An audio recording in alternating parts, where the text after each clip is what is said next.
Hey folks, so somebody asked how would they know whether they were ready to be a manager? And I must admit that my gut reaction was, you're never ready to be a manager. And, a decade later, I'm probably not really sure that I'm ready to be a manager, but I am one. And then I had some more thoughts, and I watched Noam's video, and I realized that these thoughts really show a lot about my philosophy of management. So you can take them or leave them if you have a different philosophy. The first one is that you need to get comfortable with delegation. And that means that you don't get to do the really cool study. You give that to somebody else, and it's their job now. And maybe they'll do it differently than you would have done it, but that's okay. There are other ways to do the work. Maybe you have to train somebody up, and it takes 3 times as long to train the person as it would for you to do it. But that's their job now, and your job is to train and move on. There's delegation. So that's really hard for a hard performer, but you do have to let go of some level of control, which is funny because you think you're a manager, you think you have more control. You do not. Next thing is there are a lot of really difficult conversations. There are difficult conversations when the person is having performance issues, when they're having personal issues. There are conversations that are really hard if the business isn't able to support all the people on the team anymore.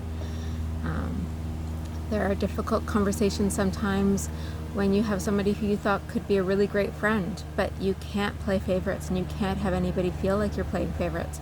So you can't be friends with just 1 or 2 people on your team. So that's really hard too.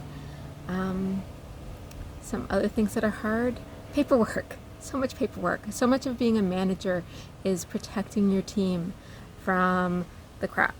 And so that might be paperwork, that might be stuff from on high, stuff from clients, stuff from participants that they don't need to know. And they should never have to know because they should focus on their job. And so your job is to protect them. Sometimes you've got other things around prioritizing and you have to really protect the team from being overworked. And so you have to go out there and tell other stakeholders, other important clients, that no, like that timeline is not going to happen, and really be out there and advocate for people. And sometimes you win and sometimes you don't, but it's part of your job as a manager. So what's in it for you? I mean, yes, like some people think the career path says next thing is a manager, which it may or may not be these days. And it's totally possible to switch between being a manager and being an independent contributor. Both of them are great roles. Sometimes there is a pay thing, but more importantly, it's the joy of seeing your team really succeed, seeing a team member grow in a way that you never thought possible, see somebody bring something new to the table that you weren't expecting, and being able to share that with everybody in your organization and with your clients across the board. And so that's the really great thing about being a manager. You probably won't ever really be ready, and you won't know that you're ready until you actually have to have some of those higher conversations.